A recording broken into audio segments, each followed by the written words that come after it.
live in an age obsessed with connection. Notifications, messages, group chats, social feeds updating by the second. To be alone has become, in the modern world, almost a confession, something people apologize for, as if solitude were a symptom of failure. And yet, something strange happens when we actually stop. When the phone goes down. When the noise fades. When we are, for a moment, completely and utterly alone. Something in us exhales. Today, science is beginning to understand something that philosophers and monks and artists have known for centuries. The human brain does not just tolerate solitude. Under the right conditions, it actively needs it. The confusion begins with language. We use the words loneliness and solitude as if they mean the same thing. They do not. Loneliness is an unwanted state, the pain of connection that is missing. Solitude is a chosen state, the peace of being fully present with yourself. One is a wound, the other is medicine. The neuroscience is striking. When we are constantly surrounded by social stimulation, a specific region of the brain, the default mode network, never fully activates.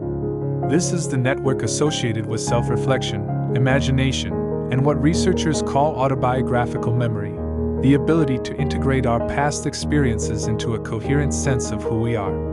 In other words, without time alone, we lose the ability to understand ourselves.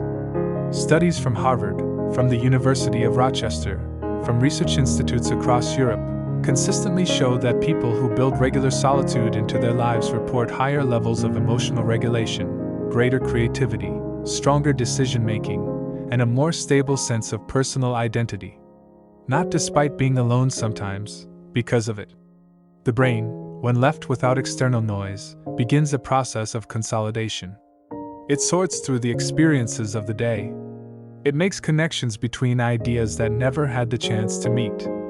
It processes emotional events that were too fast and loud to understand while they were happening. Neuroscientists call this the consolidation of episodic memory. Most of us call it thinking, but we have increasingly stolen this time from ourselves. The great thinkers of history understood something we are now rediscovering. Newton developed the theory of gravity during a plague-imposed isolation when Cambridge University closed and sent its scholars home.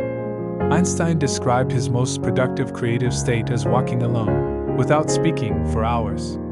Virginia Woolf wrote famously that a woman, or indeed any person, needs a room of their own, not just physical space, but mental space. Undisturbed. Private. Free.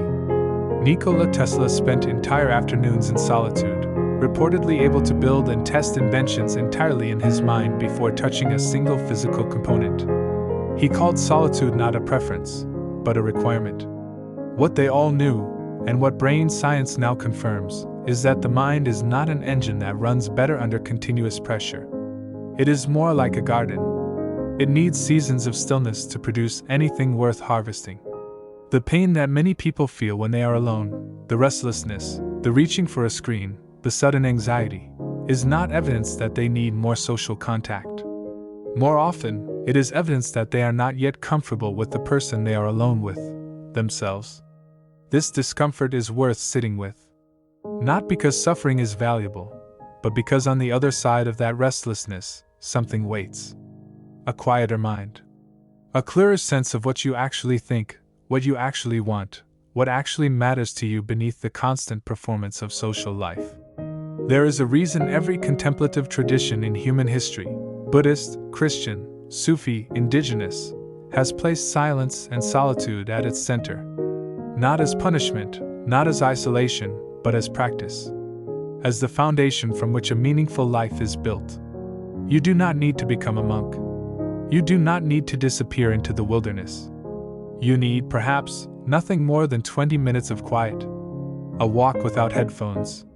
A morning before the phone begins. A deliberate pause in the daily noise. In that pause, something happens that cannot happen any other way. The mind settles.